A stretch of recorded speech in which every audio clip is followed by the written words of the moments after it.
Glad to have you join us again for another edition of Newsline, the right place for hot and stimulating stories. I am Jennifer Igwe, and as we're looking at election results and celebrating the ones that have been announced, we will also give you a Newsline stories. Now, daily the world over, children end up as orphans for various reasons, such as death of parents, famine, poverty, disaster, war, insurgency, disease, and accidents. In some cases, these children are forgotten, abandoned, and not well taken care of. Many reasons. Orphans' Day, marked in different ways and in different parts of the world, is used to draw attention to the plight of orphans and make positive impact in their lives. We have stories on this and initiatives in that direction.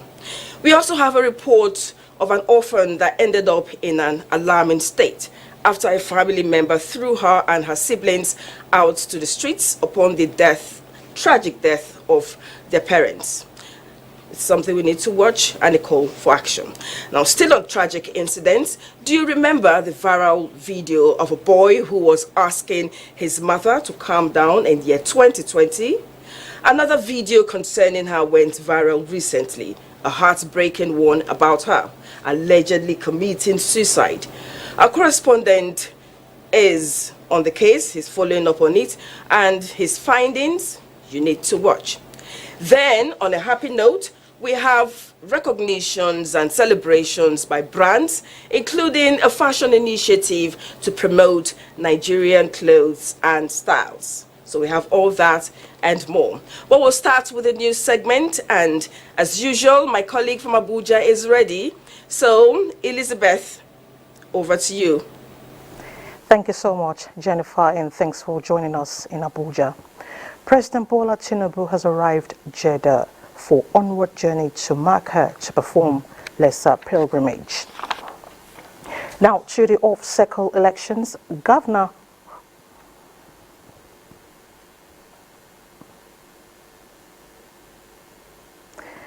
off-cycle elections, Governor Hope Uzodinma has been declared winner of the just concluded 2023 Imo State off-cycle governorship election. Kingsley Ononu, who monitored proceedings at the State Collation Center for the election in Owerri, captured some of the decisive moments. That Uzodinma Odidika, good hope of APC, having certified the requirement of the law, is hereby declared the winner and done. That was Professor Abayomi Sunday Fashino, the returning officer for the Imo State governorship election, declaring the incumbent governor, Hope Uzodinma of APC, as the winner of the election. This declaration of Governor Uzodinma as the new Imo State governor-elect has finally brought to an end the first ever off-cycle governorship poll in the state, which was contested by 18 political parties and their candidates.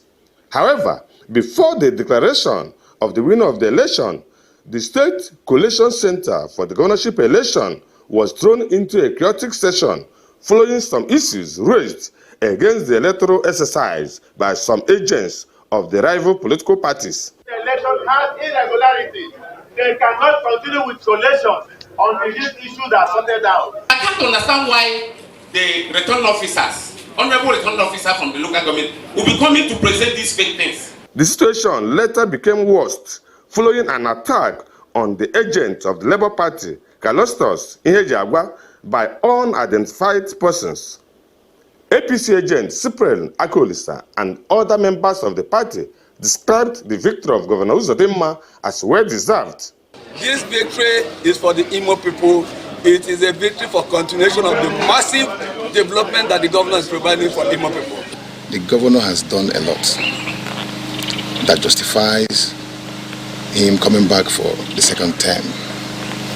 We, the progressives, most of us that understands that, we tried to preach the gospel to the people, to Imolites. The APGA agent, Kenneth Madoka, however, voted the declaration of the Imo State governor as the winner of the election. This is just the beginning of this is just end of a beginning. We will start with the beginning and tell Imo and tell Nigerians one step to take. Governor Uzodimma put a total of 540,308 votes to defeat his closest challenger, Samuel Anyanwu of the People's Democratic Party, who came second with 71,503 votes. In Owerri, Kingsley Onaniwu, NTA News. And following the suspension of elections in 9 wards in Kogi State, INEC says it also received reports of similar and other incidents in Adavi, Ajaokuta, Oke, and Okene. Results from the affected polling units have been accounted for in Form EC40G for the 4 local government areas. However, in the case of Ogori Magongo local government area, only the results of Oshomane and Ward 2 with 8 polling units and 2,264 registered voters have been collected. Elections in the other 9 wards in Eni, Okibo, Okesi, Ileteju, Ayeromi, Ugugu, Obinoi, Obagben, and Oturu, involving 59 polling units and 15,136 registered voters, remains suspended. In line with Section 24, Subsection 4 of the Electoral Act 2022 and Clause 59 of INEC's regulations and guidelines on the conduct of elections 2022, fresh election will be held on Saturday, 18th of November 2023 in the affected polling units. The decision to hold fresh elections is subject to the returning officer's determination of the application of the margin of lead principle. However, this decision is without prejudice to avowed commitment to follow the audit trail of personnel and materials to ascertain those who may have been complicit in undermining the process and apply appropriate sanctions where necessary. Meanwhile, collation of results from the 2 local government areas in Bayelsa states have been suspended till tomorrow by 12 noon. Meanwhile, President Nigerian Association of Women Journalists, Ladi Bala, has flagged off campaigns seeking re-election to consolidate on the lofty achievements recorded in the last 3 years of her tenure. Charles Alpha reports that top on her 4-point agenda, if re-elected, is the building of Nawaj National Secretariat and capacity building initiatives for members.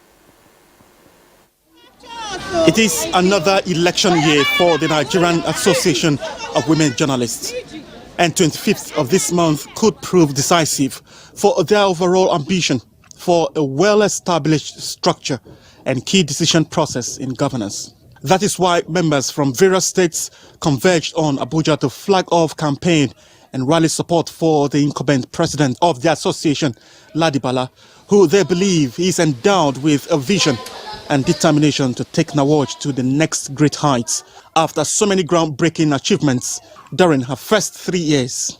All our towns should vote for Ladi Bala. 3+3, no shaking. Each time she stands to talk, I'm so proud. That is the person to watch. That is the person to campaign for. Remember when you came for campaign, I told you here in this very hall, I said if you don't do well, don't expect to see us rally around you again. But you did well. We have 2 contestants, and our slogan, FCT is hosting to win.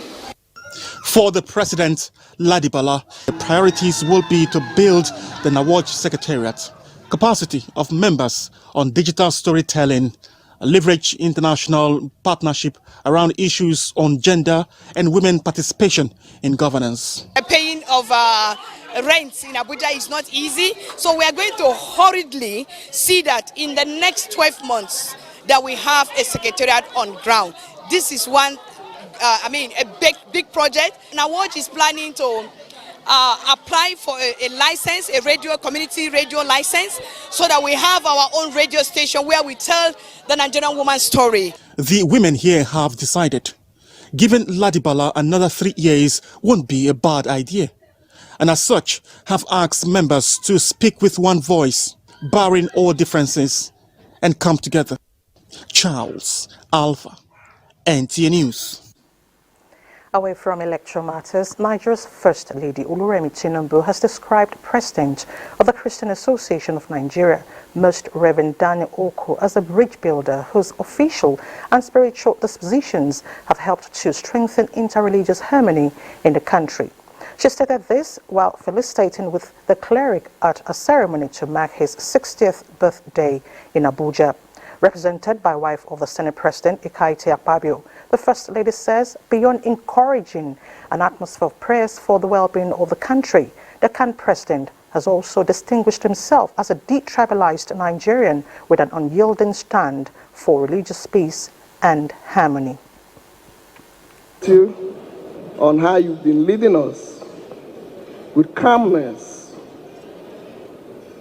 That is a very great virtue. God will bless you. Even when there is a crisis, the way you handle it calms everybody down. God will continue to protect you and your dear wife and your family. By leading religious leaders from the two major religions in the country, traditional rulers as well as members of the diplomatic corps who all turned out to honor a man said to be a notable burden bearer of peace in the country. So I hope you will really continue to do your effort in trying, to bring good relationship between the Christians and the Muslims in this country, because Nigeria cannot do without really us living together in peace. It will take care of you, and the ministry has committed into your care. It will help you perform it. I want to assure you, sir, that there are people praying for you. I got to know him some 30 years ago, and since then, we have been together. Even when he was the vice president of CAN, he made the silent contributions that he will make his point without being offensive to anybody.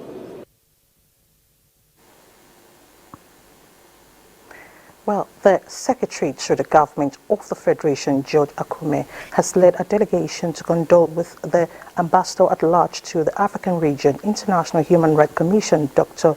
Malami Shehu Maaji, who lost his wife. The SJF and his entourage prayed God to comfort Dr. Malami Shehu and his family and grant the deceased eternal rest.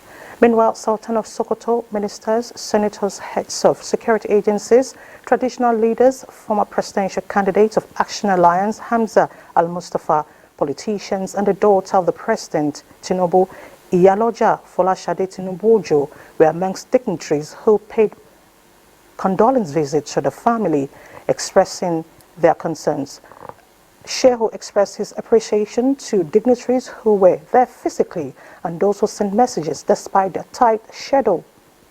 Hajat Khadija Malami Shehu died on Friday, October 27th, 2023, shortly after giving birth to twins, and has been buried in Kaduna in accordance with Islamic rites.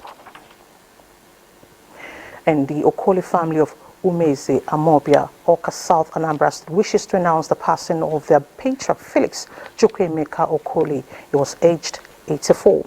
A requiem mass is scheduled for the 15th of November 2023 at the Holy Family Catholic Church, Festac Town, Lagos at 10 a.m.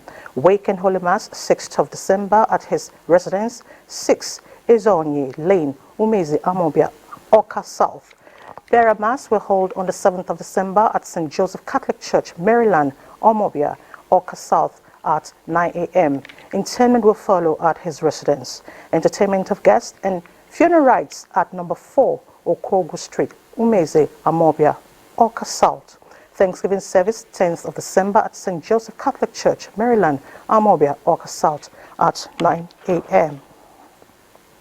Meanwhile, with profound sadness, the Director General of the Nigerian Television Authority, Saliu Abdulhamid Dembas, conveys his deepest condolences to the family of Usman Baba, Patigi, fondly called Samanja, whose pioneering contributions to the world of drama continue to enrich our cultural tapestry.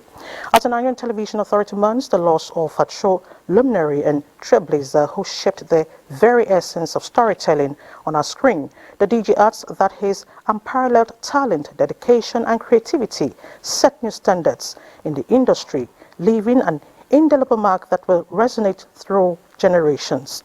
While praying Almighty Allah grant Alhaji Usman Baba Patigi Aljan Fidausi, he urges all to find solace in the knowledge that he has bequeathed, a legacy of inspiration and excellence.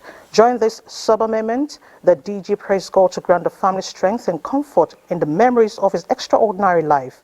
The Nigerian Television Authority, the statement adds, stands in solidarity with all who mourn. And next is a quick look at the weather picture for tomorrow, Monday.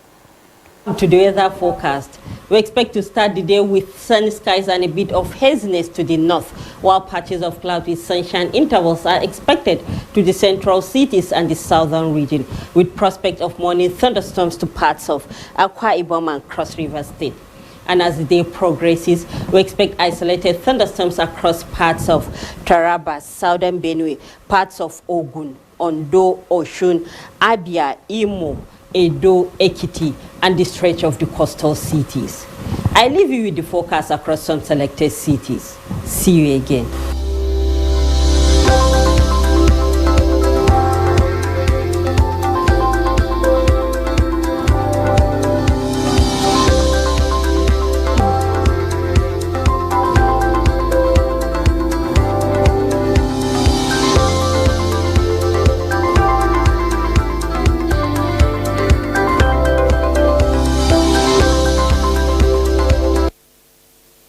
And the weather report ends the news segment. More stories ahead with Jennifer. To stay with us.